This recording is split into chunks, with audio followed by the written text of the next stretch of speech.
Que Dieu vous bénisse, bien-aimés frères. Shalom à tous et à toutes. Que la paix de Dieu soit votre partage. Il est l'heure. Voilà, comme tous les mardis, nous nous retrouvons pour un temps de restauration. La seule manière pour se rapprocher de Dieu.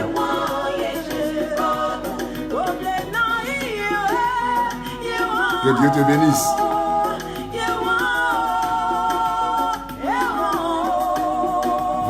Voilà, bien-aimés frères. De cette manière, nous pouvons communiquer selon le plan de Dieu. Nous allons prier.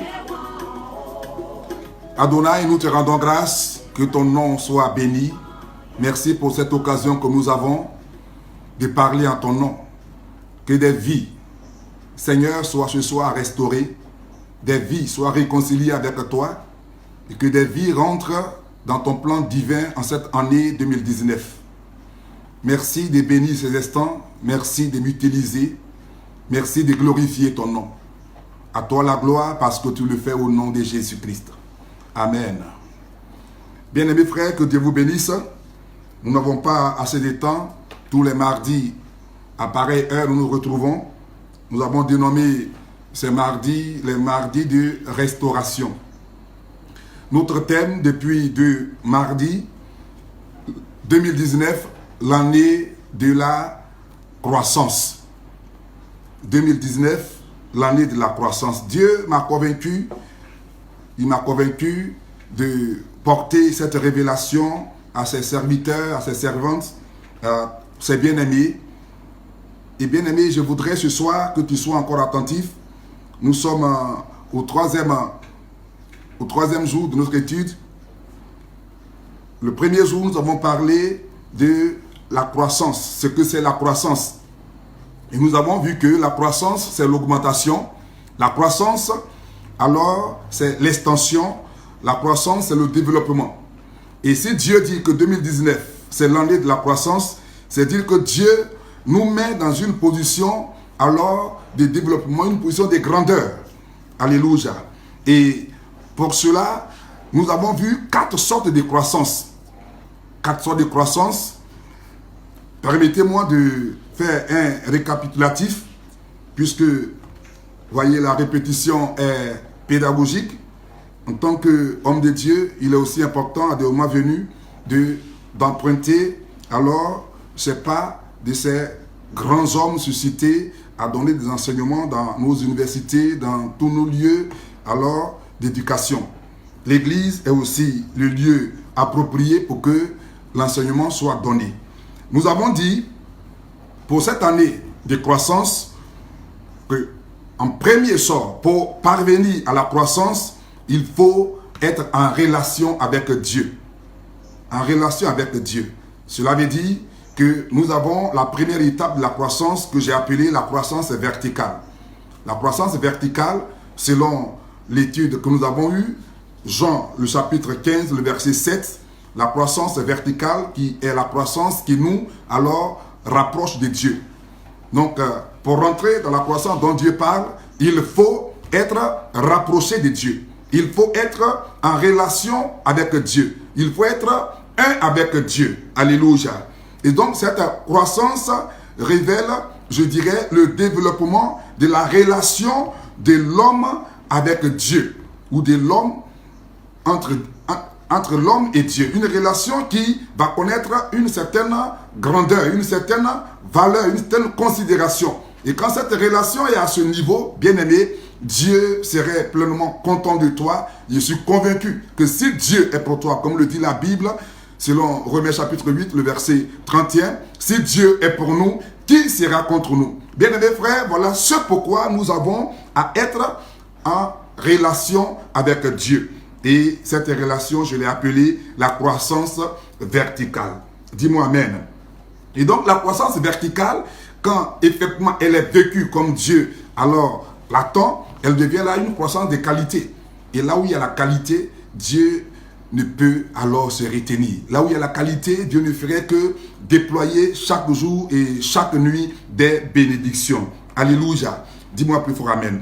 Et donc, bien-aimé, si cette croissance des qualités est manifestée en l'homme qui se rapproche de Dieu, il y a ce qu'il faut encore alors expérimenter. Il y a ce qu'il faut encore vivre, ce qu'il faut encore démontrer. Et j'ai appelé ça la croissance horizontale. La croissance horizontale, selon Jean chapitre 12, le verset 47, cette croissance qui, une fois en relation avec Dieu, selon la première étape, tu peux alors aller vers ton semblable, vers ton prochain. Et donc, quand tu vas vers ton prochain, tu ne vas pas pour faire ce que tu veux, mais tu vas pour faire ce que Dieu alors a mis en toi. Et donc, tu vas représenter Dieu auprès d'un frère, auprès d'une sœur. Et tu donnes alors en ce moment venu ce qui est en toi. C'est pourquoi, selon les Actes des Apôtres, au chapitre 3, le verset 6, je crois bien, la Bible dit ceci, que Paul, du moins c'est Pierre, dit, je n'ai ni or ni argent, mais ce que j'ai, alors je fais quoi? Je te le donne. Alléluia. Ce que j'ai, je te le donne. Donc, étant en relation avec Dieu, ayant reçu pleinement de Dieu, il va vers son prochain, il va vers son semblable, il va vers son frère. Et il lui dit, ce que Dieu a fait de moi, ce que Dieu a déposé à moi, je te le transmets. Lève-toi et marche. Alléluia. Et la Bible dit, alors, ce bien-aimé s'est levé et effectivement, il a marché. Et donc, frère, selon le texte duquel sort la deuxième étape de cette révélation, Jean 12, 47, c'est dit qu'il faut que la parole de Dieu alors soit pleinement en nous pour que des vies soient sauvées. Parce que Jésus n'est pas venu pour juger le monde, il est venu pour sauver le monde. Et comment sauver le monde? Jésus est parti vers les hommes. Jésus est venu vers nous. Il n'est pas resté dans son palais. Il n'est pas resté au ciel. Jésus n'est pas resté auprès du Père. Jésus s'est vu détaché de tous ses privilèges pour venir vers nous. Et si nous sommes en relation avec nous, avec Jésus, nous sommes appelés à aller vers les autres. Dis-moi amen. Bien aimé, c'est ce que alors la Bible a révélé et c'est ce que nous sommes en mesure de faire. Si nous voulons rentrer de la grandeur, voici les étapes que nous avons alors à franchir. C'est les étapes que nous avons à poser. Premièrement, être en relation avec Dieu. Jésus dit, mon Père et moi, nous sommes un. Donc Jésus était un avec Dieu. Et alors, ça lui a donné, une fois venu vers les hommes, d'accomplir la volonté de Dieu dans la vie des hommes. Alléluia. Si nous sommes un avec Dieu, nous sommes un avec Jésus aujourd'hui, je peux aller rendre visite à un frère, je peux être alors avec une sœur et je peux transmettre à la sœur ce qui est en moi. Voilà ce que je veux te révéler. Et Dieu dit que si en 2019, nous sommes dans alors ce qu'il est en train de révéler, il n'y a rien à faire. La croissance qui révèle la grandeur, qui révèle le développement, qui révèle alors l'augmentation, qui révèle l'extension. En un mot, la bénédiction, cette croissance sera ton partage, cette croissance sera mon partage. Dis Amen. Bien-aimé, aujourd'hui, nous allons parler du troisième point de la croissance. Pour qu'un enfant de Dieu, un chrétien, pour celui qui s'est donné à Jésus, pour qu'il vive la croissance dont Dieu parle en 2019, après ces deux premiers points, il faut, au troisième point, alors rentrer dans cette relation que j'ai appelée la croissance communautaire. Donc, si tu es dans la croissance verticale, dans la croissance horizontale, Dieu veut te voir dans cette troisième étape qu'il a appelée, dans la révélation qu'il m'a donnée, la croissance communautaire. Donc, qu'est-ce que la croissance communautaire? La croissance communautaire, selon alors le texte de base qui m'a inspiré, dans le livre de l'Épître aux Romains, Romains chapitre 12, nous allons le lire ensemble, je l'ai dit, pour ces temps que nous avons, chacun a alors la Bible auprès de lui. Donc Romains chapitre 12, le verset 15 au verset 18, Romains 12, 15 à 18, qu'est-ce qu'il dit? Réjouissez-vous avec ceux qui se réjouissent, pleurez avec ceux qui pleurent. Ayez les mêmes sentiments les uns envers les autres. N'aspirez pas ce qui est élevé, mais laissez-vous attirer par ce qui est humble. Ne soyez pas sages, ne soyez point sages à vos propres yeux. Ne rendez à personne le mal pour le mal. Recherchez ce qui est bien devant tous les hommes. S'il est possible, autant que cela dépend de vous, soyez en paix avec tous les hommes. Amen. Romains, alors, chapitre 12, le verset 15 à 18. Alléluia. Et donc, la croissance communautaire, c'est alors la communion fraternelle. La croissance communautaire, c'est le partage.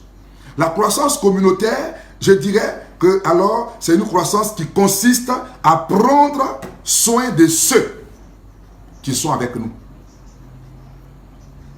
C'est un temps où nous échangeons et nous nous édifions, nous partageons, nous avons à alors subvenir aux besoins de celui qui est dans le besoin.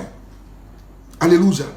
Et si, comme je l'ai dit selon les points précédents, nous sommes en relation avec Dieu, en relation avec Dieu, nous partons vers notre frère, ce que nous pouvons faire, c'est de compatir, c'est de partager avec lui. Alléluia. C'est de partager avec lui. Et l'église d'aujourd'hui est emmenée à vivre cette croissance. Il ne faut pas aspirer aux grandes choses alors qu'au plus profond de toi-même, tu as du mal à partager, tu as du mal à donner à ton frère, tu as du mal à recevoir ton frère. Mais si nous ne le faisons pas dans le corps du Christ, en quel lieu devons-nous retrouver ces merveilles? Parce que, voyez, venir aux besoins d'un frère, c'est une véritable merveille, c'est une bénédiction. Faire ressortir quelqu'un de la situation dans laquelle il est. Bien-aimés frères, Dieu dit que si nous voulons rentrer dans cette véritable promesse, voici ce que nous devons d'abord manifester entre nous. Il faut qu'un frère soit réjoui à cause de mon intervention, à cause de ma bénédiction que je partage avec lui.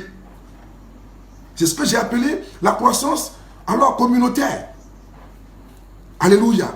Et souvent, je le dis, je dis que la valeur d'un homme se mesure au bonheur qu'il fait aux autres dans la vie. Dis-moi amen. La valeur d'un homme ne se mesure pas pour ce qu'il voit, pour ce qu'il est aux yeux des hommes. Non, non. Mais c'est ce que tu fais dans la vie des uns et des autres qui va porter ta personne à une dimension. C'est ce que le Christ a produit. C'est vu ce que Christ a fait dans notre vie, dans la vie de l'humanité, que Dieu lui a donné le nom qui est au-dessus de tous les noms. C'est pourquoi la Bible dit, c'est pourquoi Dieu l'a souverainement élevé. Mais pour quelle chose? Pourquoi Dieu l'a élevé? Mais c'est à cause de ce qu'il n'a pas regardé à sa propre vie. À cause de ce qu'il s'est investi dans la vie de l'humanité. Et si tu es un enfant de Dieu, ce que tu es appelé à faire, c'est de t'investir pour la vie d'un frère, de t'investir pour la vie d'une sœur. Et la croissance communautaire nous emmène à vivre cette vie. Dis-moi amen. Et donc, frère, bien-aimé, toi qui ce soir, alors m'écoute. Si tu veux rentrer dans la grandeur, si tu veux rentrer dans la bénédiction,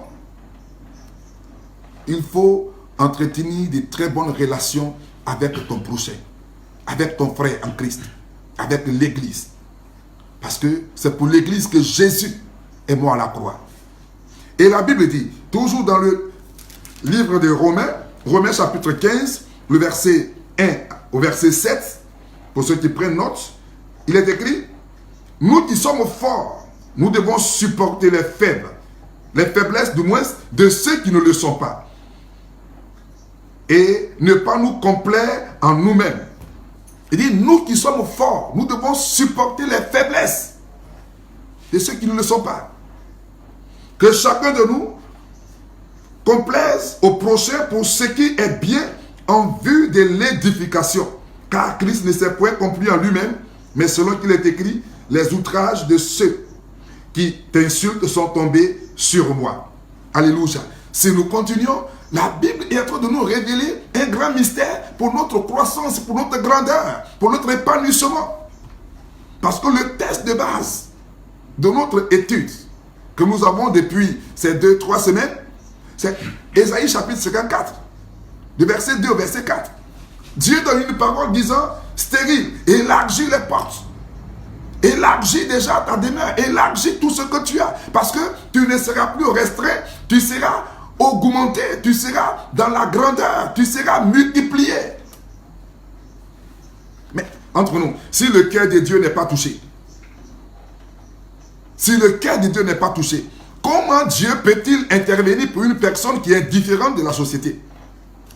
Dis non. Mais c'est parce que Dieu sait que cette veuve, cette stérile est dans une position où au travers d'elle, des vies peuvent être restaurées. Et déjà, Dieu voit ce qui est sur ta vie. Dieu sait ce à quoi il t'appelle. Donc, dans ta position, ne reste pas au restreint. Dans ta position, ne te mets pas toujours en train de pleurer. Dispose-toi à écouter la parole de Dieu. Et la seule façon de capter les merveilles de Dieu, c'est de te rapprocher de Dieu. De la même manière que tu es connecté ce soir, Dieu est en train de te révéler. Ne te mets pas au restreint, bien-aimé. Ne te mets pas au restreint. Parce qu'il y a ce qui est en toi qui va faire du bien à celui qui est à côté de toi. Alléluia. Et si dans ton esprit, il n'y a pas cette capacité de faire parvenir aux autres ce que Dieu est en train de déposer comme trésor, comme talent, tu risques de toujours rester là en train de tourner et pleurer pour dire non, Dieu m'a oublié, non, Dieu ne m'a rien donné. Non, c'est toi qui se mets au restreint. Tu te mets au restreint, bien-aimé. Tu es en train de te tuer. C'est pourquoi Dieu dit stérile. Élargis l'espace d'attente. Tu ne seras plus sur les jours qui viennent. Donc la position dans laquelle tu es, Dieu est en train de permettre à ta vie de rentrer dans une grandeur. Alléluia. Dieu est en train de te permettre de rentrer dans une grandeur. Et pour cela, il faut être relax. Libère-toi parce que tu n'es plus seul. Tu as Jésus avec toi. Tu as déjà dit oui à Jésus. Alléluia. Tu as déjà dit oui à Jésus. Tu t'es déjà donné à Jésus. Pourquoi tu continues de pleurer? Comme si tu n'avais pas encore reconnu Jésus comme ton Seigneur et ton Sauveur. Alléluia. Si tu t'es donné à Jésus, dispose-toi afin de faire ce que Jésus te dit.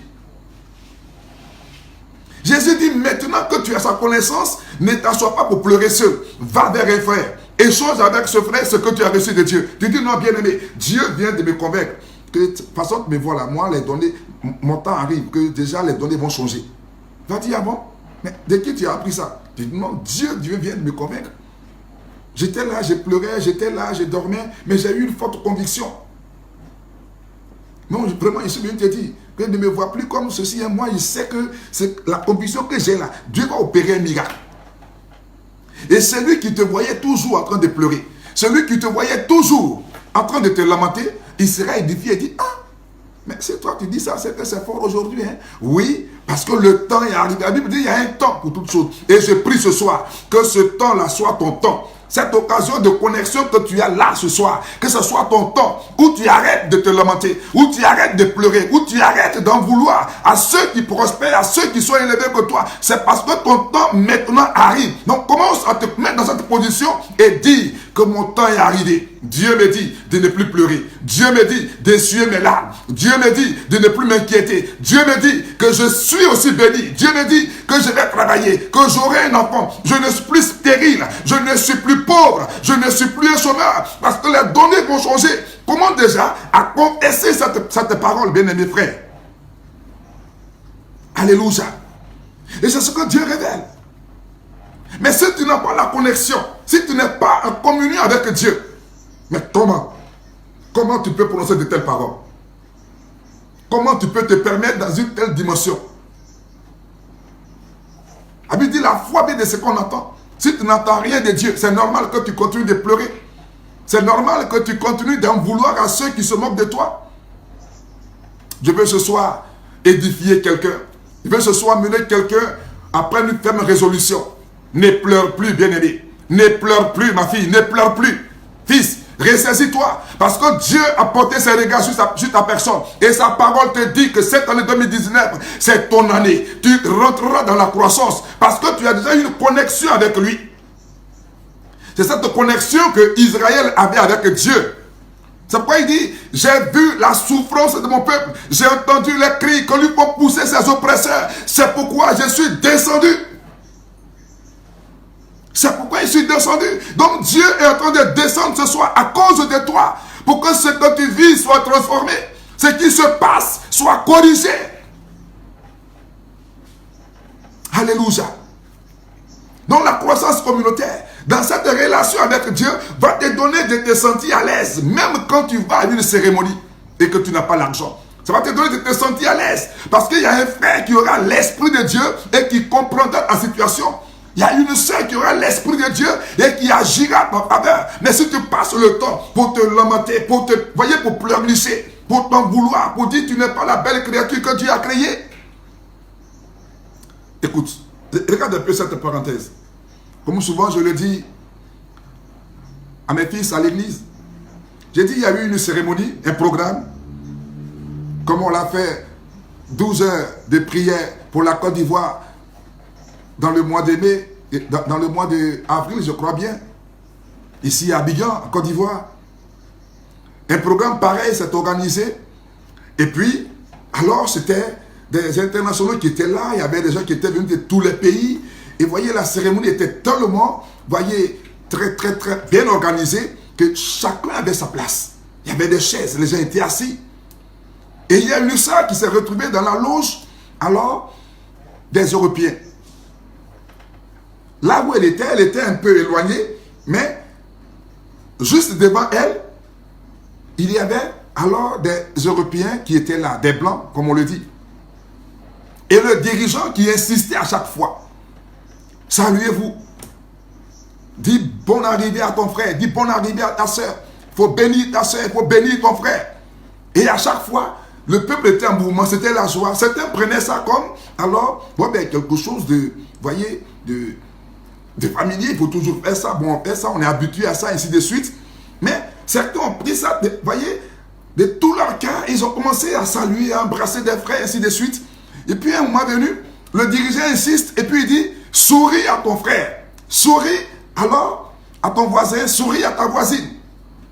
Mais écoutez, cette sœur dont je n'ai pas dit tout à l'heure, elle est là, dans une loge où il y a des grandes personnes. Mais elle était édentée. Il y avait cette dent de la mâchoire supérieure qui n'était pas là. Alléluia. Et là, dans cette position, comment tu peux sourire? Le dirigeant insiste, souris à ton frère, souris à ta soeur. Et les autres sont en train de sourire. Certains même vont plus loin. Chacun rit. Et les gens rient, ils sont dans la joie. Et la soeur, elle est serrée. Voyez, elle veut rire, elle veut sourire. Mais elle ne peut pas sourire parce qu'elle n'a pas de dents. Dis-moi amen. Elle n'a pas de dents. Bien les frères, qu'est-ce qu'il faut faire? Mais Dieu insiste, souris à ton frère, souris à ta soeur. Et le blanc qui veut aussi sourire à ceux qui sont là, vous voyez, quand eux ils viennent en Afrique, ils sont relax. Parce qu'ils ont appris cela. Ils ont appris, ils ont cette connaissance de Dieu qu'il faut alors faire du bien à celui qui est à côté de toi. La croissance communautaire. Et ce blanc se tourne. Il salue ici, il sourit. La soeur, il veut saluer la soeur serre ses lèvres. Elle ne peut pas sourire. Et puis à un moment venu, contre sa volonté, vu le sourire du blanc, elle a ouvert la bouche. Mais c'était tout un cimetière, c'était noir. Gloire à Jésus. Elle ne pouvait pas faire autre chose. Mais c'est ce qu'elle a, qu'elle livre au blanc. Le blanc, ça pourrait paraître bizarre, mais ça a amené le blanc à poser un acte. Alléluia. Quand le blanc a fini de saluer à gauche à droite, il s'est assis. Quand le dirigeant a fini tout ce qu'il disait, les heures qui ont suivi, pendant que le dirigeant était en train de prêcher, il a donné le micro à l'orateur, le blanc, il se tourne et puis il fait sortir plein d'euros. Plein d'euros, plein de 100, 200 euros, plein. Et puis, paf, il se tourne, il donne à la sœur. Il dit, il faut aller voir un dentiste. Il faut aller voir un dentiste, il va te faire du bien. Alléluia. Mais quand la sœur a pris l'argent, plus de 200 euros plein, quand elle a pris l'argent, là où elle est assise dans le fauteuil, elle riait seulement. Elle riait. Elle riait. verset se dit quoi? Demain là, vous ne verrez plus cette mâchoire de cette manière. Les données vont changer. Quelqu'un vient de lui faire du bien. Mais si elle n'avait pas été dans cette assemblée, en train de pleurer là où elle est, en voulant à Dieu, mais pourquoi? Je suis une jeune dame, c'est moi qui manque les dents. Pourquoi Dieu a fait ceci? Pourquoi Dieu a fait cela? Et ça va être une raison alors de s'asseoir sans aller dans la présence de Dieu. Elle aurait manqué cette bénédiction de sa vie. Et ce blanc n'aurait pas agi selon ce qu'il a appris de Dieu. Réjouissez-vous dans le Seigneur. Si toi tu es fort, si tu es dans une position de suffisance, regarde à celui qui est dans la bassesse. S'il est un bien-aimé, s'il a une bien-aimée, un frère en Christ, réjouis-toi de cette personne. Mets la personne à hauteur. Alléluia. Parce que c'est ce que Jésus est venu faire avec nous. Jésus nous a pris de là où nous étions.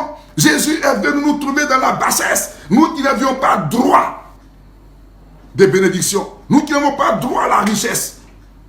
Jésus est venu à nous pour nous donner ce que les hommes ne pouvaient pas nous donner. Et c'est pourquoi la Bible dit, Dieu l'a souverainement élevé parce qu'il n'a pas regardé à sa nature, il a abandonné sa vie pour venir avec ceux qui ne méritaient pas la vie. Alléluia. Je peux ce soir amener un enfant de Dieu. Je peux ce soir amener une enfant de Dieu à pleinement vivre ces révélations et que Dieu te donne de vivre la croissance en cette année 2019. Dis-moi amen. Parce que tu es appelé à la croissance, tu es appelé à la grandeur, tu es appelé à l'extension, tu es appelé au développement. Dieu a promis cette bénédiction pour toi. Mais dans notre ignorance, nous nous fermons les portes des bénédictions qui sont sur le point de s'accomplir. C'est pourquoi Dieu dit que mon peuple périt parce qu'il n'a pas la connaissance. Que ce soir, tu sois délivré. Ce soir, tu sois libéré. Et que la parole de Dieu, à l'instant où je suis en train de te parler, te fasse du bien. Que tes entrailles soient remuées. Que ton esprit soit remué. Et que la vie de Dieu t'inonde. La vie de Dieu agisse en toi. Regarde ce que la Bible dit. Prenez un peu dans 1 Corinthiens, le chapitre 10. Qu'est-ce que c'est écrit? 1 Corinthiens, le chapitre 10. Alléluia. Le verset 32 au verset 33.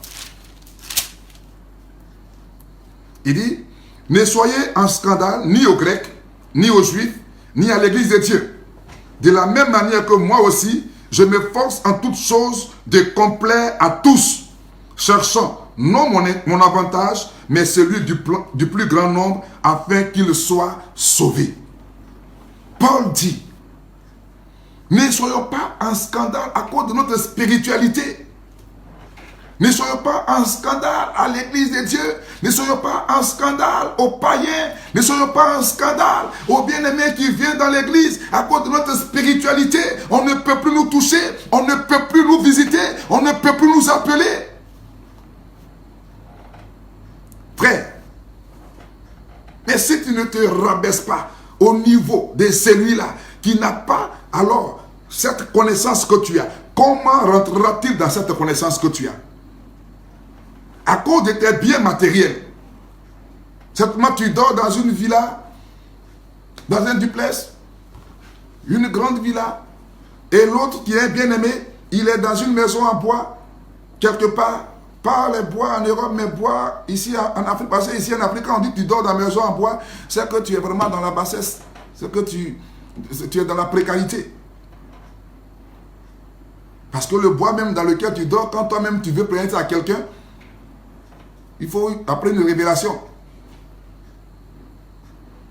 Et ce frère, comment pourra-t-il rentrer dans ta maison carrelé? Et comme il est dans cette situation, toi, tu ne peux pas venir à son niveau. Mais à cause de toi, il peut être relevé. En te rabaissant ce frère, tu peux l'amener à se relever aussi. En même temps que tu te relèves, tu peux le positionner. C'est pourquoi Paul dit, ne soyons pas en scandale à l'église, ne soyons pas en scandale aux bien-aimés. Pourvu qu'un pasteur, vu les bénédictions que Dieu apporte aujourd'hui aux pasteurs, dans leur obéissance, dans leur fidélité, à un certain niveau de vie, du ministère. Ils n'ont plus affaire à ceux qui viennent peut-être avec une enveloppe de 1000 francs ou bien de 500. Ils ne peuvent plus prier pour eux. Mais si la prière de 100 000, de 1 million, ne peut pas se faire sur la vie de quelqu'un de 500 francs, comment il peut rentrer dans la grandeur? Ne soyez pas un scandale à l'église de Dieu. Ne soyez pas un scandale aux pécheurs, aux païens. Ne soyez pas un scandale à tous ceux qui cherchent à rentrer dans la grandeur. Et regarde un peu. Je vais encore imaginer ce que je viens de dire. Il y a une sœur qui travaillait à la présidence. Elle était vraiment bien placée. Et elle partait dans une église évangélique. Mais, selon elle, Dieu ne lui a pas fait du bien. Parce que dans cette église où elle partait, elle soutenait l'église, elle faisait vraiment ce qu'il fallait. Il y a un frère qui rentre en prière et Dieu lui dit que c'est cette sœur qui travaille à la présidence qui est sa femme. Le frère, c'est un menuisier. Et pas un menuisier, un ébéniste comme on les connaît, mais un menuisier qui est assis en bas d'une paillote, en train de raboter avec un rabot manuel, une scie manuelle. C'est ce frère qui vient vers la sœur qui lui dit que on va prier, voilà ce que j'ai reçu, voilà ce que Dieu m'a dit. Quand la sœur a pris son sang-froid, elle a écouté le frère. Le frère est parti, les jours qui suivent, elle a changé d'église. Parce que c'est une malédiction. Pourquoi Dieu, vu son rang, pourquoi Dieu peut permettre que dans toute l'église là, c'est vers elle que ce frère, ce pauvre frère, vienne pour demander un mariage. Alléluia. Et regardez, c'est un scandale. C'est un scandale. C'est pourquoi Paul dit ne soyez un scandale ni aux Grecs, ni aux Juifs, ni à l'église de Dieu. C'est un scandale. La sœur a quitté l'église. Sans même demander l'orientation de Dieu. Sans même demander si c'est Dieu qui permet cela. Mais puisqu'elle est à un haut niveau, un frère d'un bas niveau, et c'est même pas un bas niveau, un frère d'un niveau souterrain, antérieur, vient vers elle, elle démissionne parce qu'elle est maudite. Le frère a eu tous les regrets de sa vie. Pourquoi il s'est permis d'aller dire à la sœur? Il avait du mal à vivre. Mais Dieu lui dit, reste tranquille, continue de prier. Le frère ne faisait que prier. Et chaque matin, il va sous son petit préau, en train de faire ce qu'il savait faire. Il peut faire 2-3 tabourets par jour. Un menuisier, ivoirien.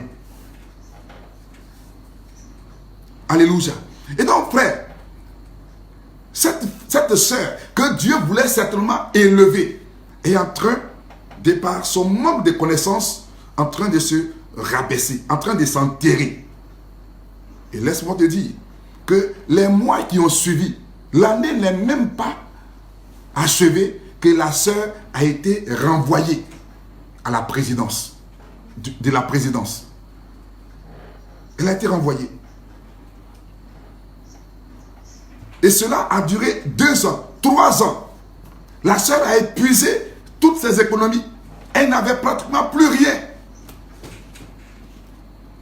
Toutes les pommades qu'elle pouvait utiliser pour se rendre encore meilleure, se mettre au même niveau que les fonctionnaires de la présidence, ces pommades, elle ne pouvait plus les acheter. Et quand Dieu veut se révéler à toi, il ferme toutes les issues. Aucun homme ne venait même lui demander en amitié. Elle a tout perdu. 3 ans, 4 ans, 5 ans, elle a tout perdu. Même sa maison, là où elle dormait, elle ne pouvait plus louer maison. Elle était obligée aussi d'aller s'habituer à vivre avec ses camarades. Sa vie était devenue pénible. L'année de la croissance. Je ne sais pas dans quel esprit, bien mes frères, excuse-moi, mais tu es en train de vivre cette nouvelle année. On va déjà vers la fin de l'année. On est dans le mois de mai. Alléluia. Et cette sœur paniquait. Mais le frère était toujours patient, était toujours en train de crier à Dieu. Que Dieu lui donne une femme. Que Dieu donne une sœur qui va marier. Mais toutes les autres sœurs de l'église, il ne sait pas. Quand Dieu aussi veut te mettre dans sa volonté, il y a ce qui t'impose. Le frère n'a pas eu le courage de rentrer en union avec une autre sœur. Et c'est comme ça, la sœur a tourné pendant 6 ans. Elle est revenue dans la même église. Dis-moi amen. Elle est revenue dans la même église. Et c'est là, après 6 ans, étant dans une précarité, ce qu'elle avait méprisé, le frère a relancé encore sa demande. Cette fois-ci, elle a eu à cœur d'analyser.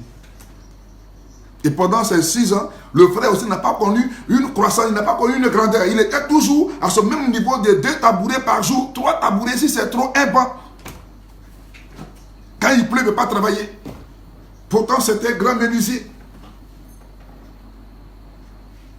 Alléluia. Bien-aimé frère, la sœur a accepté.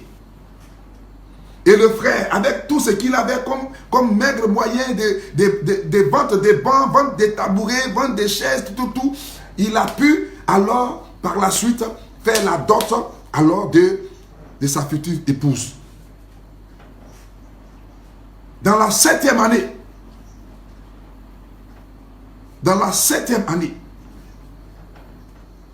aujourd'hui, il y a des gens qui veulent rentrer dans la croissance, dans la grandeur, en sortant de leur sommeil. J'ai dit non, bien-aimé. Si Dieu a un plan pour toi, Dieu va permettre que tu suives ce qu'il veut que tu suives. Parce que tu seras en bénédiction à quelqu'un. Alléluia. 7 ans après, ce frère rentre en union avec la sœur. Mais la 7e année n'est pas finie.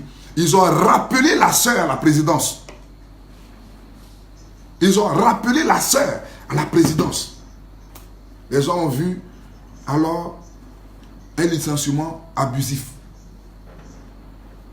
Après 7 ans. Comme au temps alors de Mardoché. Comme au temps de Joseph. Et cette sœur a été rappelée à la présidence pour travailler. Mais maintenant elle est mariée à un menuisier. Débrouillard. Et une fois en fonction, 3 mois après, 6 mois après, sa reprise de fonction, toutes les commandes des meubles à la présidence, c'est son mari qui les prenait. Si on doit changer un bureau, c'est son mari qui est appelé. Parce qu'elle prend la commande, elle informe son mari. S'il y a un cadre du pays qui a besoin de quelque chose, c'est son mari qui est appelé. Et grâce à la connaissance de cette femme, cet homme est rentré dans une autre dimension. Au lieu d'être un menuisier de tabourets, il est devenu un menuisier alors des meubles. Alléluia. Bien-aimé frère, ce que Dieu a fait de toi, dans l'église où tu es, dans la maison où tu es, peut amener quelqu'un à être relevé. Dis-moi amen. Ce que Dieu a fait de toi peut amener quelqu'un à être corrigé, à être relevé. C'est pourquoi la Bible dit, ne soyons pas en scandale. C'est pourquoi, premièrement, rentre en connexion avec Dieu. Si tu n'es pas en connexion avec Dieu, quand tu veux rentrer en connexion avec les hommes, tu vas mourir avec la révélation. Si tu n'es pas en connexion avec Dieu, parce que Jésus, de qui nous avons aujourd'hui le ministère, la Bible déclare qu'il était un avec Dieu. Il ne fait rien sans la volonté de son Père. Il avait la connaissance de son Dieu. Mais aujourd'hui, on dit qu'on est chrétien, on dit qu'on est enfant de Dieu, et on ne maîtrise rien de la parole de Dieu. Ce sont même alors les païens qui viennent nous instruire et ils nous induisent dans le péché. Comment un païen va venir te dire, qui t'a dit que pour se marier, on ne doit pas d'abord se connaître. Toi aussi, moi-même j'étais un ancien chrétien, non, ça là, comment, au lieu de lui parler de la parole, c'est lui qui va alors te démoniser. Parce qu'il ne t'évangélise pas, il n'a pas l'évangile. c'est le diable. Donc il va mettre ce qui est en lui dans ta vie. Et toi qui étais chrétien, qui devais l'emmener à changer, c'est lui qui te change. Et après, il n'y a plus fiançailles, il n'y a plus mariage. Tu regrettes. Je veux ce soir que ce à quoi Dieu t'appelle ne soit pas influencé par quoi que ce soit. Parce que tu es une bénédiction pour ta famille. Tu es une bénédiction pour ta maison. Tu es une bénédiction pour l'église de Dieu. Tu es un instrument puissant pour l'église de Dieu. Alléluia. Bien-aimés frères, n'allons pas dans le monde sans avoir une connexion avec Dieu. C'est pourquoi Jésus n'a pas voulu que son peuple, voyez, ses disciples partent de manière précipitée dans le peuple. Il dit, attendez, vous allez recevoir ce qu'il faut avant de partir. C'est-à-dire que votre relation avec moi soit à un niveau où, même s'il y a une épreuve, vous ne pouvez pas renoncer. Et c'est le Saint-Esprit qui peut permettre cela. Mais aujourd'hui, on n'a pas cette connexion avec Dieu. On dit non, on a tous le Saint-Esprit. Nous sommes au temps de la grâce. Dieu avec moi. Dieu avec moi, j'ai le Saint-Esprit. Ce n'est pas eux ceux qui ont le Saint-Esprit. Moi, j'ai le Saint-Esprit. Non, je peux faire aussi ce qu'ils font. Et quand tu te lèves, tu vas, tu ne produis rien. Et tu n'as que les yeux pour pleurer. Et à cause de toi, plusieurs refusent de s'engager dans la voie chrétienne. À cause de toi, plusieurs ne veulent même plus être pasteur. Parce que toi, tu t'es déclaré pasteur sans être en communion avec Dieu. Et tu as bouleversé toute une famille. Tu as scandalisé toute une maison. Tu as enceinté toutes les sœurs d'une seule maison. Pendant qu'on te confiait la gestion de César. Tu as détruit une église. À cause de toi, il y a des frères qui ne veulent plus faire partie de cette église. Tu as déstabilisé le ministère de certains hommes de Dieu, certaines femmes de Dieu. Tu as renversé leur ministère. Alors que tu t'appelais enfant de Dieu, tu t'appelais chantre, tu t'appelais évangéliste, tu t'appelais prophète. Ils t'ont fait confiance alors que tu n'étais pas en communion avec Dieu. Et tu veux amener des gens à être en communion avec Dieu. Et tu es en scandale aux Juifs. Tu es en scandale aux Grecs. Tu es en scandale à l'église de Dieu. J'ai dit non. Tu veux vivre la croissance? Sois d'abord en relation parfaite avec Dieu. Et quand tu vas vers ton frère, tu lui communiques la vie qui est en toi. Et quand cette vie est communiquée à une frère, tout ce que tu peux avoir comme bien peut être le partage de ce frère, le partage de cette soeur. Tu peux investir dans la vie d'une soeur sans t'attendre à quelque chose en retour.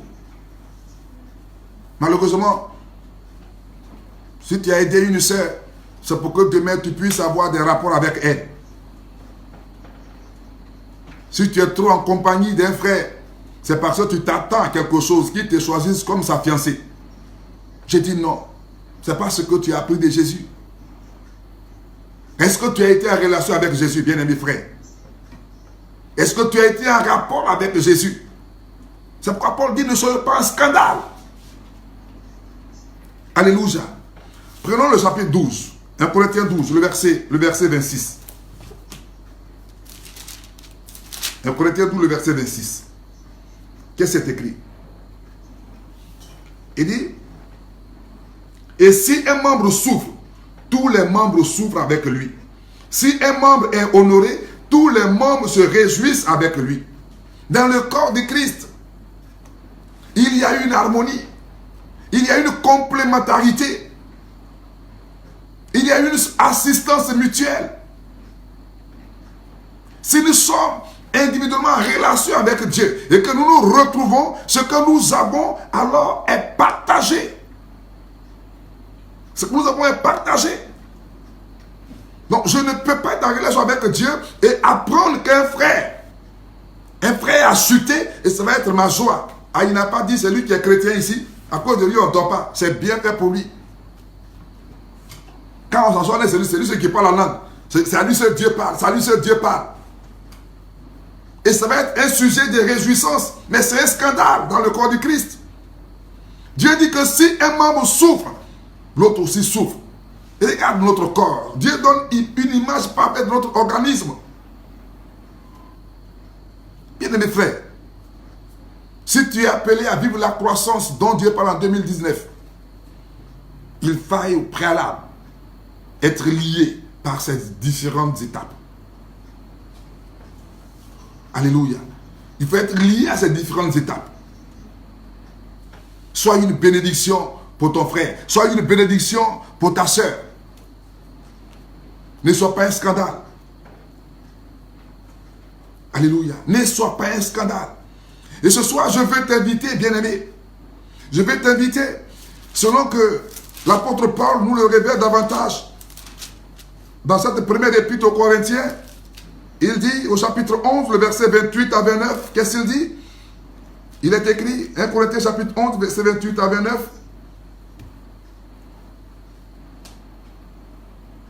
Il dit que chacun donc s'éprouve soi-même. 2 Corinthiens s'il vous plaît, 2 Corinthiens 11, pas 1 Corinthiens, 2 Corinthiens 11. Autant pour moi. Il faut souvent vérifier avant de prêcher là-dessus ou avant de communiquer ça à quelqu'un d'autre. 2 Corinthiens chapitre 11, verset 28 à 29. Il est dit, et sans parler d'autre chose, je suis assiégé chaque jour par les soucis que me donnent toutes les églises. Qui est faible, que je ne sois faible. Qui vient à tomber, que je ne brûle. Ça, c'est la voix d'un homme qui est en relation avec Dieu. C'est la voix d'un homme qui est en relation avec Dieu. Il dit, je suis assiégé chaque jour par les soucis que me donnent toutes les églises.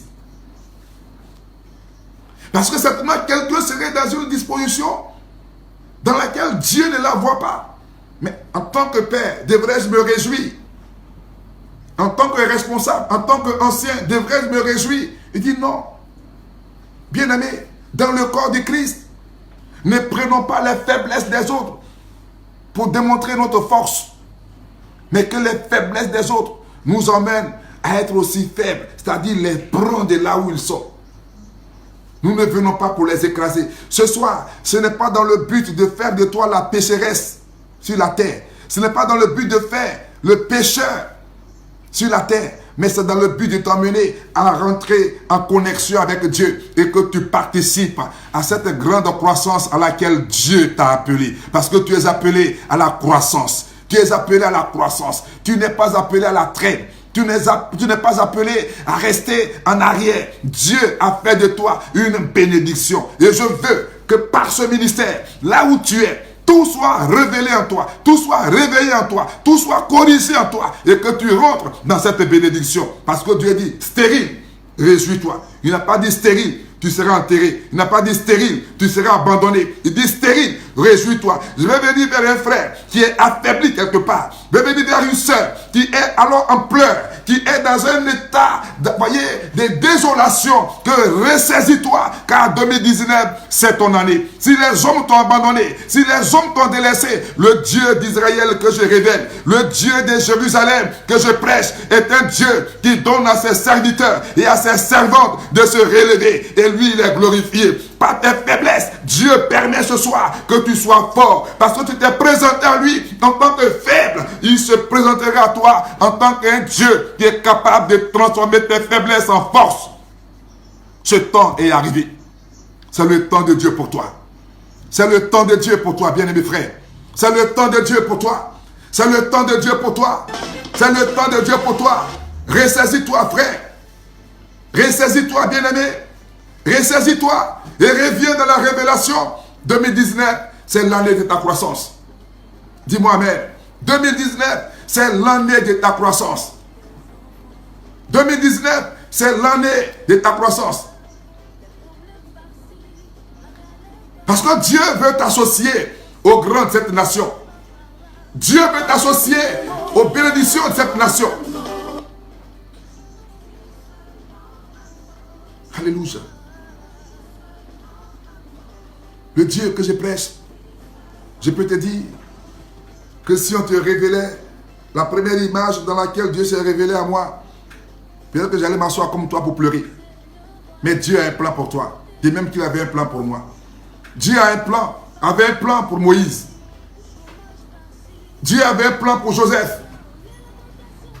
Dieu a un plan pour toi, frère. Il a eu un plan pour Pierre. Dieu a un plan pour toi. Là où tu crois que tout le monde t'a abandonné, Dieu a un plan pour toi. Là où tu crois que tu es totalement, tu es maudit, si je peux me le permettre, Dieu a un plan pour toi. Et le plan de Dieu, c'est que tu sois dans la croissance cette année. Saisis cette révélation. Saisis cette parole. Et les données vont changer au nom de Yeshua Hamashiach. Les données vont changer. Les données vont changer dans ta vie, bien-aimé. Saisis cette parole. C'est une parole de vie, une parole de force qui va transformer tout ton intérieur et appeler ce qui était à la mort à la vie. Dieu est dans sa parole. C'est pourquoi il dit stérile. Stérile. Réjouis-toi. Élargis l'espace de ta tente. Parce que le temps est arrivé où je fais de toi une bénédiction. Élargis l'espace de ta tente. Quand on déploie la couverture de ta demeure, ne retiens pas, allonge tes cordages et affermis tes pieds. Car tu te répandras à gauche et à droite. Bien-aimés frères, c'est dans ce temps que nous sommes arrivés.